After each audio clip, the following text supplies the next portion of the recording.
I fought 3 men in an alley to save a stranger's life, and 2 days later, I woke up in a mansion with a Mafia boss staring at me like I was a problem he couldn't solve. His mother told me I was perfect for him, a homeless girl with nothing, matched with a man who had everything except a reason to feel human. Then my past showed up at his gate, and he offered to bury it, literally. The knife caught the streetlight wrong, or maybe right, depending on whether you were the one holding it. I wasn't. Just give us the purse, old lady, the middle thug growled, all tattoos and bad breath. His 2 friends flanked him like discount bodyguards, blocking the alley exit. The elderly woman clutched her burgundy leather bag like it contained the nuclear code. Her silver hair was perfectly coiffed, her wool coat probably cost more than I'd see in a year, and her expression. Well, her expression said she'd rather eat glass than comply. I should have kept walking. I had exactly 0 business getting involved. I had no home, no backup, and no health insurance for whatever was about to happen to my face. But my legs, stupid, traitorous things, had already stopped moving. "Ma'am," I called out, trying to sound casual. "You need help, or are you handling this?" All 4 heads swiveled toward me. The old woman's eyes narrowed. "I was doing perfectly fine until you interrupted." "Right. Sure. You look super fine." Tattoo guy grinned. "Ah, look. She brought a friend." He turned to me, flipping the knife lazily. "Walk away, kid. This ain't your problem." "Funny thing about problems," I said, cracking my knuckles. "I collect them like some people collect STDs. Which you probably also have." Not my best line. But it landed. His face twisted. "You got a death wish?" "More like a grocery wish. I'm starving and you're boring me." He lunged. "Here's the thing about fighting multiple guys in an alley. It's nothing like the movies. There's no slow motion, no dramatic music, no convenient weapons lying around. There's just adrenaline, poor decisions, and the horrible realization that you're absolutely going to feel this tomorrow. If you survive. If you want to discover how this story began and what happened after this moment, subscribe to the channel and leave in the comments where you're watching from. Each view helps bring more stories like this one.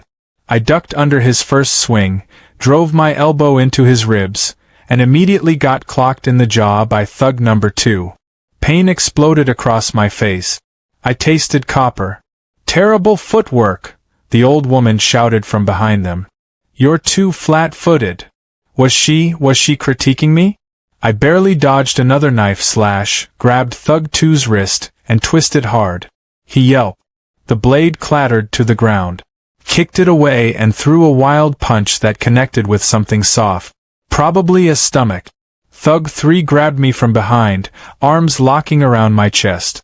"Your stance is all wrong," the old woman continued, like she was watching a particularly disappointing ballet. "Use your hips." "Little busy," I gasped, slamming my head backward into 3's nose. He released me with a scream. Tattoo guy recovered, charging like an angry bull. I sidestepped, barely, and he crashed into his own friend. They went down in a tangle of limbs and creative cursing.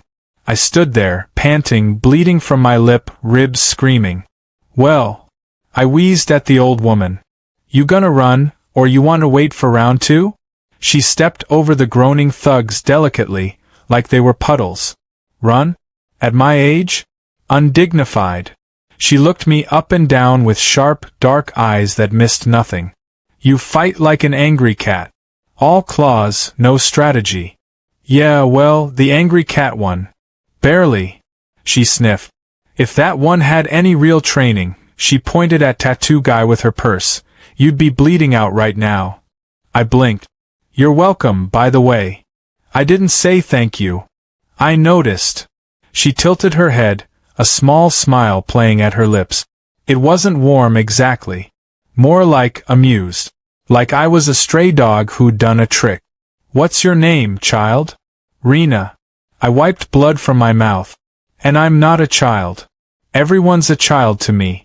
I'm 83. She adjusted her coat. "I'm Nana." "Is that your real name?" It's what people call me. Her eyes glinted. You're homeless. Not a question. A statement. I stiffened. What gave it away? The couture fashion or the eau de dumpster?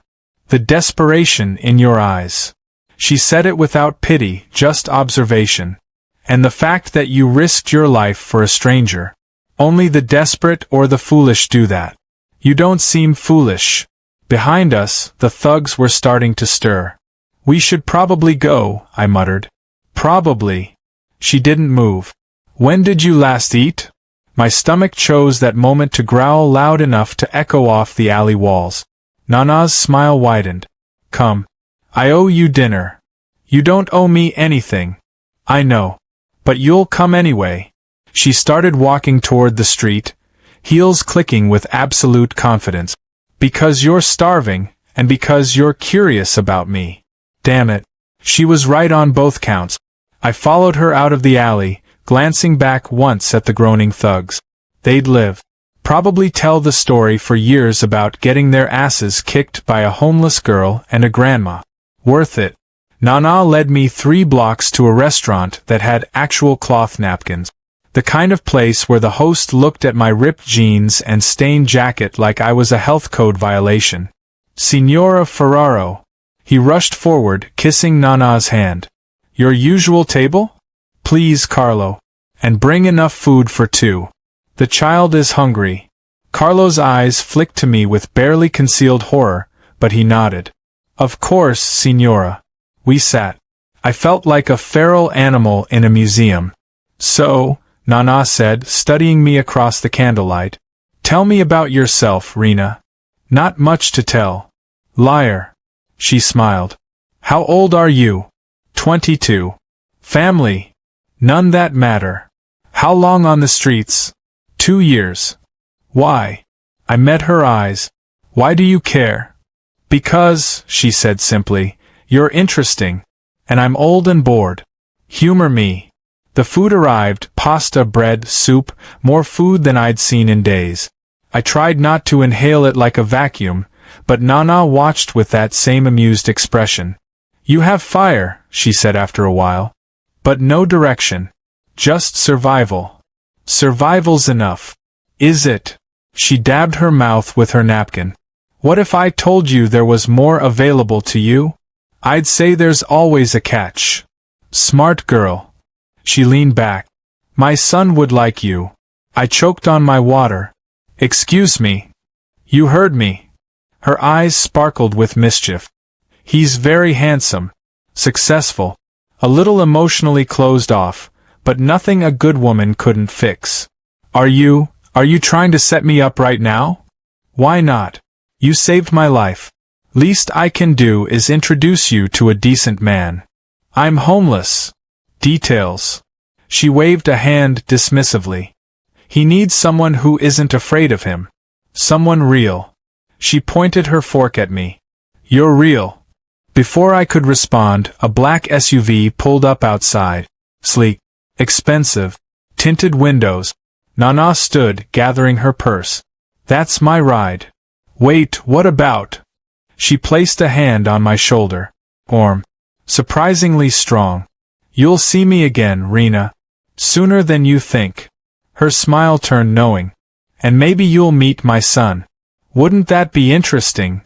Then she was gone, gliding out of the restaurant and into the SUV like a queen.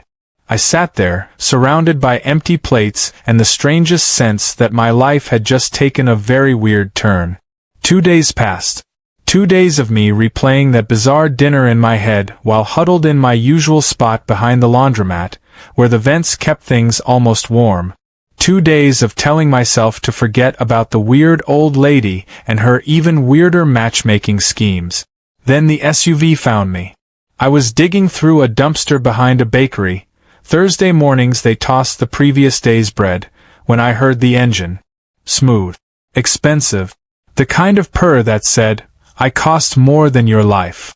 I looked up. Black SUV. Tinted windows. Same one from the restaurant. My stomach dropped. The back door opened and a man stepped out. Suit that probably cost $3,000. Shoulders like a linebacker. face that suggested he'd removed problems before and wouldn't mind doing it again. "Miss Rena." His voice was polite. Too polite. "Depends on who's asking." I gripped the edge of the dumpster, calculating exit route. "Signora Ferraro requests your presence." "Yeah? Tell her I'm busy." It wasn't a request. He smiled, but it didn't reach his eyes. "Please. She's been very insistent. She sent cannoli." He held up a white bakery box. "Damn it. If I get in that car, am I coming back out? Alive? Yes. Fed? Definitely. Signora doesn't hurt people who save her life." He paused. "She just talks at them until they agree to whatever she wants." "Fair enough." I climbed into the SUV, still clutching my backpack like a lifeline. The interior smelled like leather and money. Nana sat in the back seat, looking pleased with herself. "You're a difficult woman to track down," she said cheerfully. "That's the point." I brought breakfast. She opened the box. Fresh cannoli. My mouth watered. "We have things to discuss. Like how you sent your goons after me? Antonio is not a goon. He's my driver. Very different." She handed me a cannoli. "Eat. You're too thin." I ate.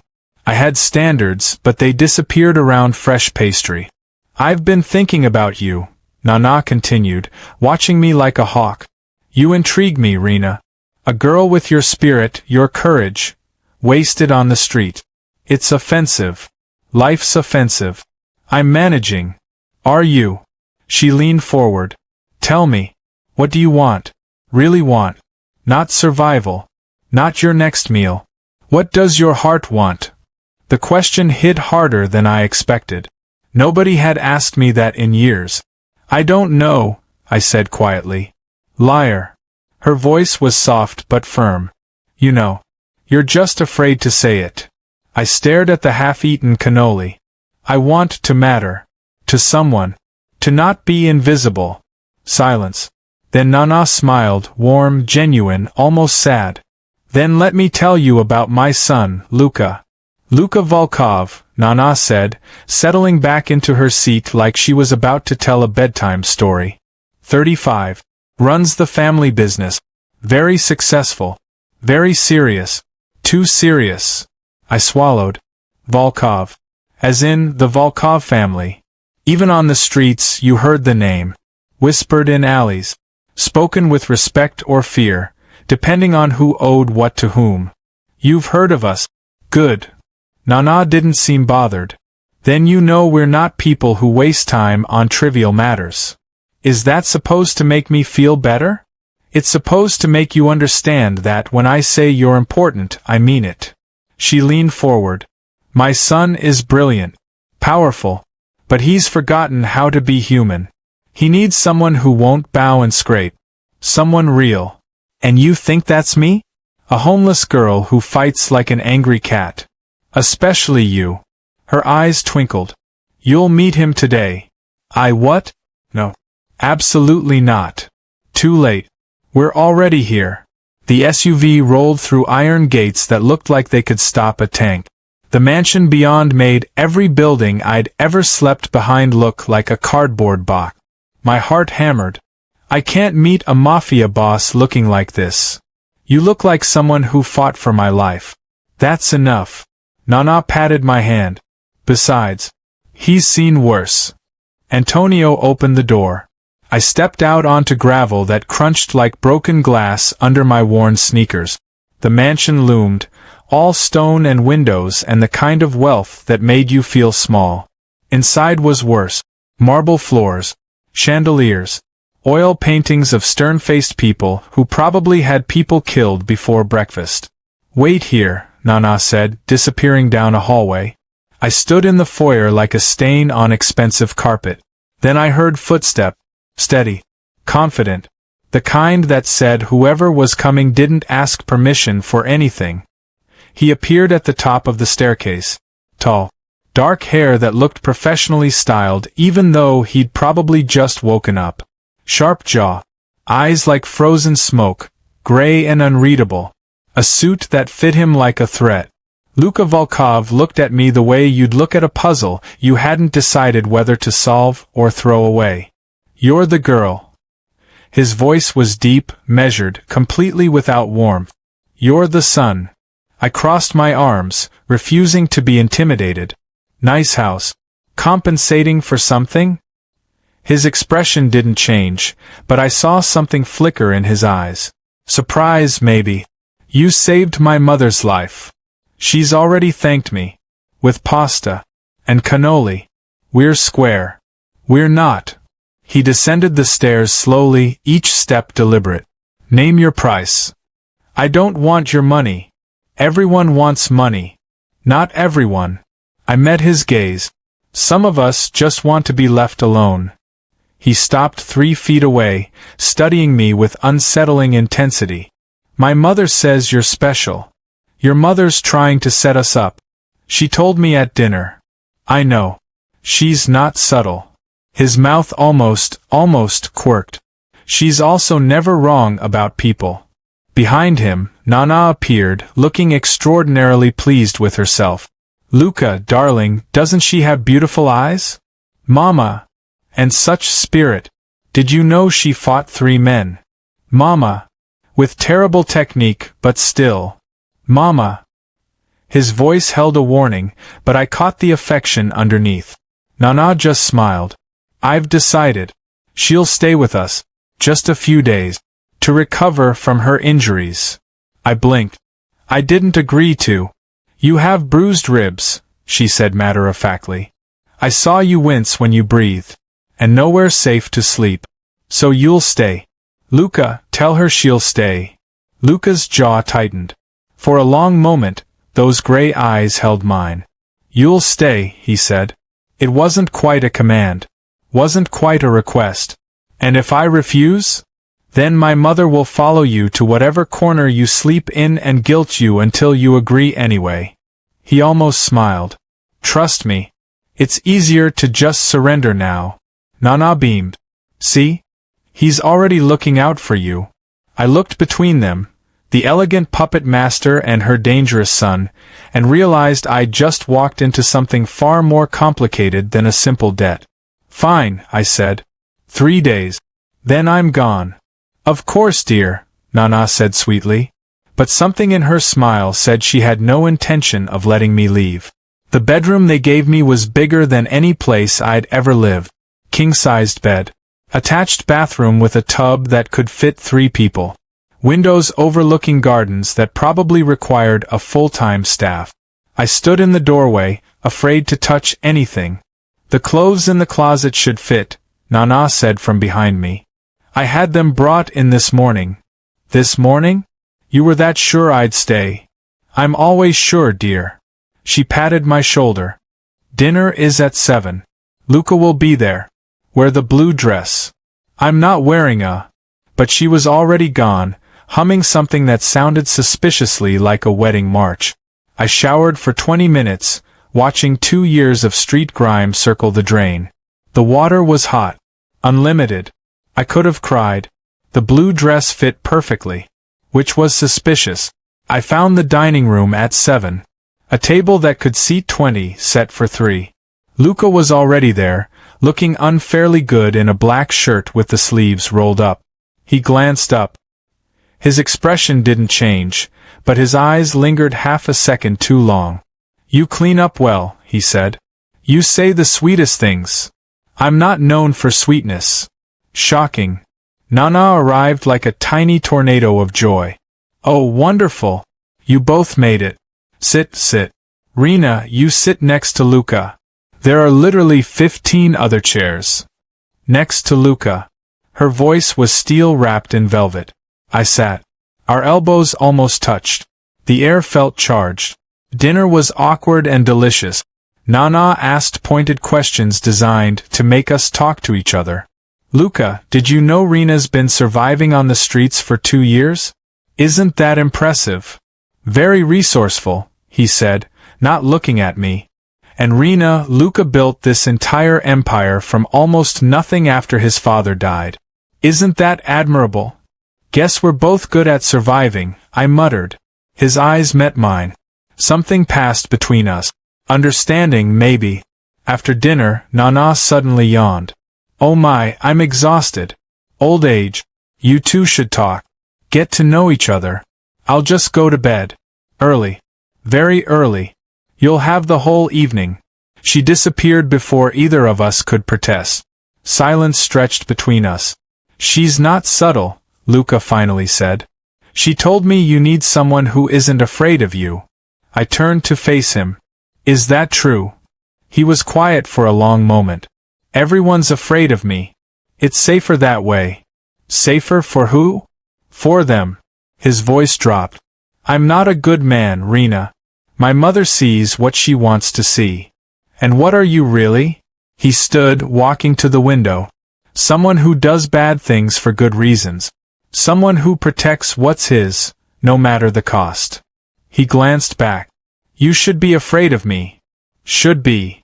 I stood too. But I'm not. Why? Because I've met real monsters. You're not one of them. I moved closer. You're just someone who forgot he's allowed to be human. His jaw clenched. My mother put you up to this. Your mother put me in a blue dress. The rest is just me being honest. I paused at the doorway. Good night, Luca. Rena. I turned. Thank you. For saving her. You already said that. I meant it both times. Something warm unfurled in my chest. Dangerous. Terrifying. I fled to my room before I could do something stupid. Like start caring about a man I'd known for 6 hours. I woke to voices outside my door. Watching her for 3 weeks, Luca. 3 weeks before the incident. That was Nana's voice. You stalked her? Luca sounded somewhere between horrified and impressed. I observed. Very different. I needed to know if she was worthy. Worthy of what, exactly? Of you, darling. Obviously. My blood went cold. I crept to the door, pressing my ear against it. You can't just, Mama, you can't manipulate people's lives like this. I can and I did. That girl has been testing herself against this city for 2 years. Every day choosing to stay kind when she could have turned cruel. Do you know how rare that is? Nana's voice softened. She's been alone, Luca. Truly alone. Just like you. Silence. You orchestrated all of this. The thugs were real. Her heroism was real.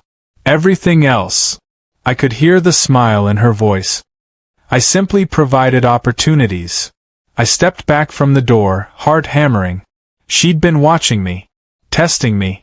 Like I was a candidate for a job I never applied for. The door opened.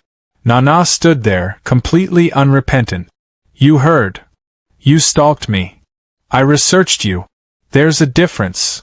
She walked into my room uninvited. Sit. Let me tell you a story. I don't want to. Sit. I sat. Nana settled beside me, hands folded. 2 years ago, you ran from a home where your stepfather made you feel worthless, where your mother chose him over you. You've been surviving ever since, convinced you're better off alone. My throat tightened. How do you? Because I was you once. Different circumstances, same wound. Her eyes held mine. I know what it's like to believe you're not worth loving. To think safety means staying invisible. This isn't about me. This is about your son. It's about both of you. She took my hand. Luca lost his wife 5 years ago. Cancer. He watched her fade for months, helpless. Since then, he's built walls so high he can't remember what it feels like to let someone in. Tears pricked my eyes. So you thought throwing a homeless girl at him would fix that? I thought giving him someone who understands survival, who knows what it costs to stay human when the world breaks you, that might remind him he's still alive. She squeezed my hand. Was I wrong? I thought about his eyes last night. The way he'd said thank you like the words hurt. You're manipulative. I'm Italian. It's genetic. She stood. You can leave anytime. The choice is yours. But ask yourself, do you want to? She left me sitting there, surrounded by luxury I never asked for, thinking about a man I barely knew. thinking about how, for the first time in 2 years, I'd slept through the night without nightmares. Flashback. 2 years earlier. You're nothing, my stepfather slurred, blocking the doorway. Your mother knows it. I know it. You'll never be anything. My mother stood behind him. Silent. Complicit. I'd left that night with a backpack and $30.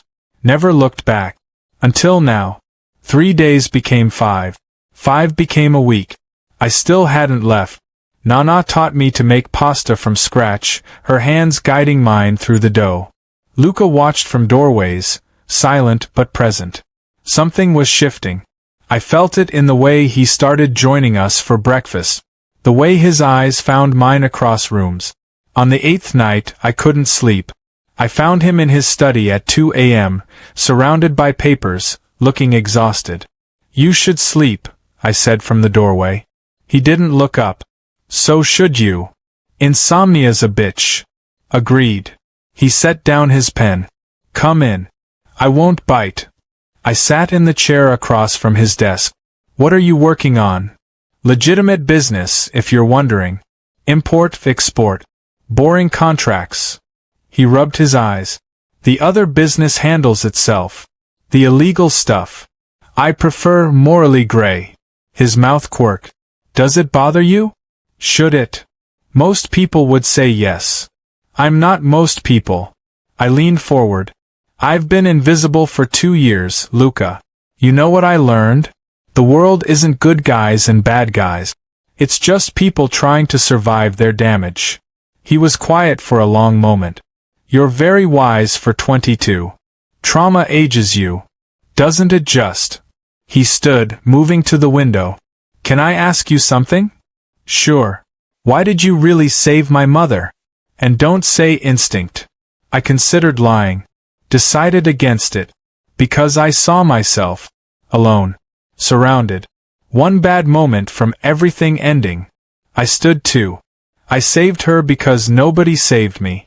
And I thought maybe I could be different than the people who walked past me. He turned, and the look in his eyes made my breath catch. You are different. So are you. I'm a criminal, Rena. You're a man who takes care of his mother. Who says thank you. Who looks tired instead of cruel. I moved closer. Whatever else you are, you're human first. My wife used to say that. The vulnerability in his voice cracked something open. Tell me about her, I whispered. And he did. We talked until dawn. About his wife, Sophia. About loss. About my mother's betrayal. About the different ways people survive impossible things. When the sun rose, we were sitting on the floor, shoulders touching. I haven't talked about her in 3 years, he said quietly. Thank you for trusting me. He looked at me, really looked. You're not leaving, are you? Do you want me to? No. The word was rough. Honest. I really don't. Our faces were inches apart. The door burst open. Breakfast is, oh. Nana's eyes went wide with theatrical delight. Am I interrupting? Yes, we said in unison. She beamed. Wonderful. I'll set 2 extra places. She left humming that damn wedding march again. Luca and I looked at each other and laughed. Real, genuine laughter that felt like healing. It happened on a Tuesday. I was in the garden with Nana, laughing at her story about young Luca accidentally dyeing his hair green, when Antonio appeared at the gate. Behind him stood a man I'd hoped never to see again. My stepfather. Older. Meaner. Drunk from the way he swayed. There you are, you little thief. His voice was acid and whiskey. Living in a mansion while your mother and I scraped by. Ice flooded my veins. How did you find me? Saw you. Getting into that fancy car downtown. He sneered. What did you do? Sleep your way into money? That's about all you're good for.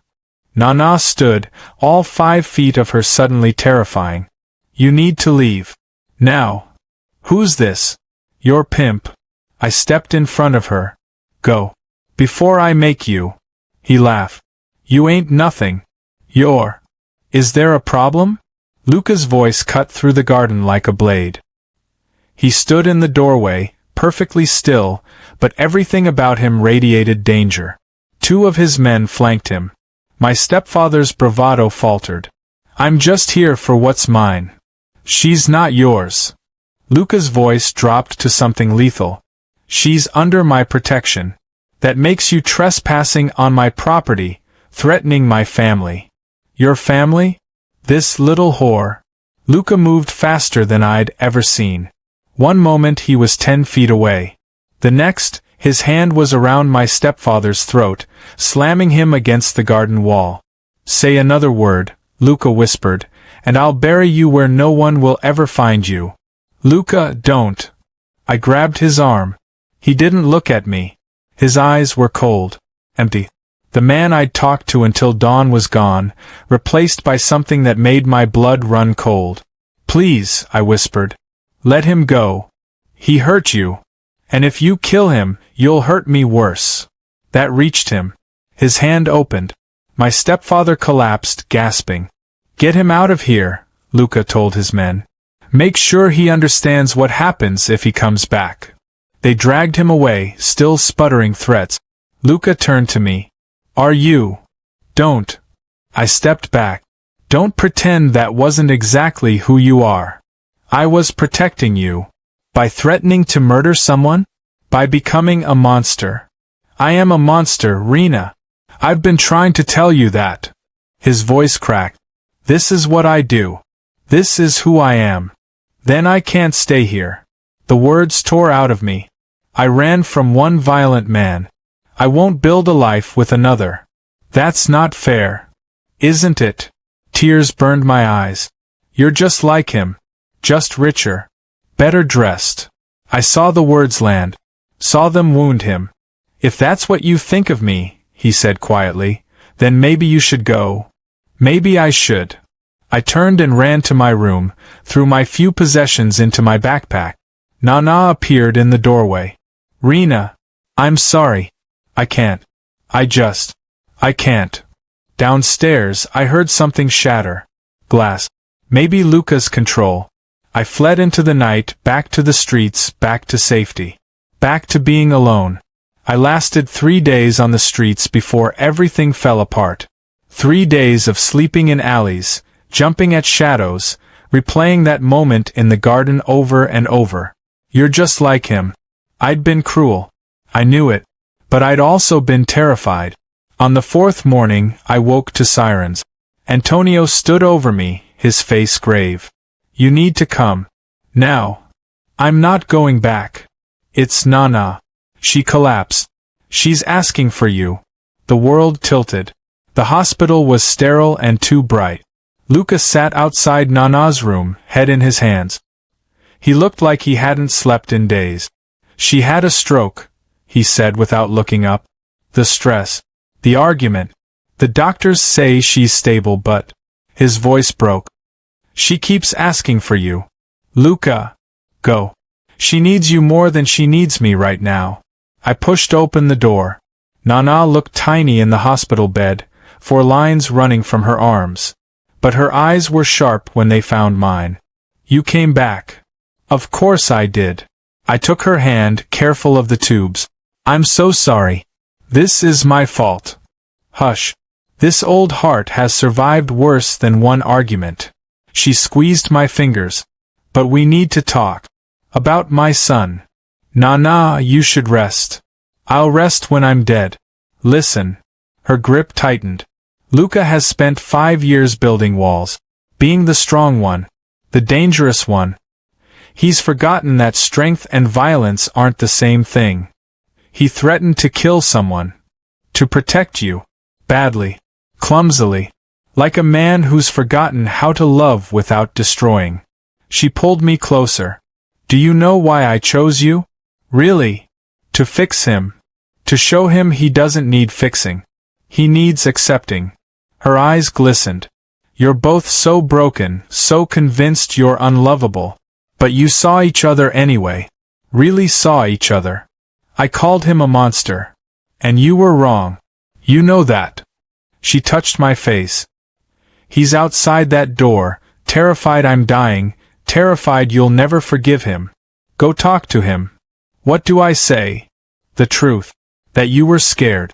That you ran. That you're done running. She smiled weakly. That you love him, even though it terrifies you. I don't. Liar. My throat closed. Because she was right. I loved him. Somewhere between pasta lessons and dawn confessions, I'd fallen for a broken man who was trying so hard to be good. I found him in the hallway, staring at nothing. She's okay, I said softly. He nodded, not looking at me. Luca. I'm sorry. What I said was true. I am violent. Dangerous. He finally met my eyes. But I would never hurt you. I'd burn the world down before I let anything touch you. I know. That's what scares me. Then I'll learn. To be gentle. To find other ways. His voice cracked. Just don't leave again. Please. I won't. If you promise me something. Anything. Promise you'll let me help you be better. Not different. Just better.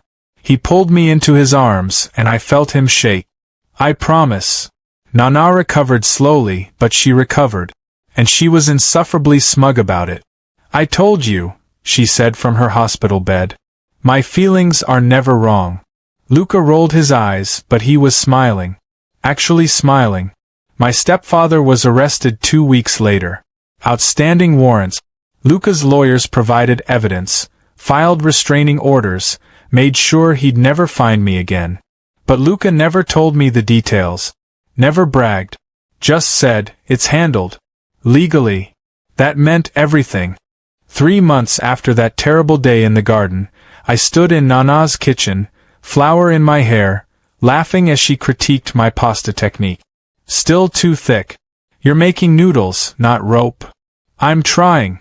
Luca appeared in the doorway, leaning against the frame, watching us with something soft in his eyes. Are you just going to stand there, or are you going to help? I threw a dish towel at him. He caught it, grinning. I don't cook. You do now. Get over here. He did. Stood behind me, his hands covering mine as Nana directed. His breath warm against my neck. This is nice, he murmured. Normal. Is it everything you dreamed of? I teased. Better. That night, after Nana went to bed, we sat in the garden where everything had fallen apart. I enrolled, I said quietly. He turned. Enrolled. Community college. Business management. Online classes. I twisted my fingers. Your mother suggested it. Said if I'm going to help run your legitimate businesses, I should understand them. You're staying. Not a question. A wonder. If you'll have me. Rena. He cupped my face. I'll have you any way you'll let me. Business partner. Friend. Family. He paused. More. If you want. More sounds terrifying. Terrifying how? Like I might actually be happy. Like I might actually deserve this. You do. You deserve everything. His thumb brushed my cheek. You saved my mother's life. But you saved mine too. You reminded me I'm allowed to be human. And you reminded me I'm allowed to be seen. He kissed me then, soft, careful, like I was something precious. When we pulled apart, Nana was watching from an upstairs window, not even trying to hide. She gave us a thumbs up. We laughed until we couldn't breathe. 6 months later, I stood in that same garden wearing a simple white dress. Nana officiated. She'd gotten ordained online specifically for this. Do you, Luca, promise to let this woman challenge you, frustrate you, and remind you that you're human? I do. And do you, Rena, promise to stay, even when you're scared? To build a life instead of running from one? I looked at Luca, this complicated, broken, beautiful man who chose me. I do. Nana beamed. Then I pronounce you family. You may kiss your wife. He did. And for the first time in my life, I wasn't invisible. I was home. That's today's story. If it moved you, please like, subscribe, and tell me where you're watching from in the comments. It means more than you know.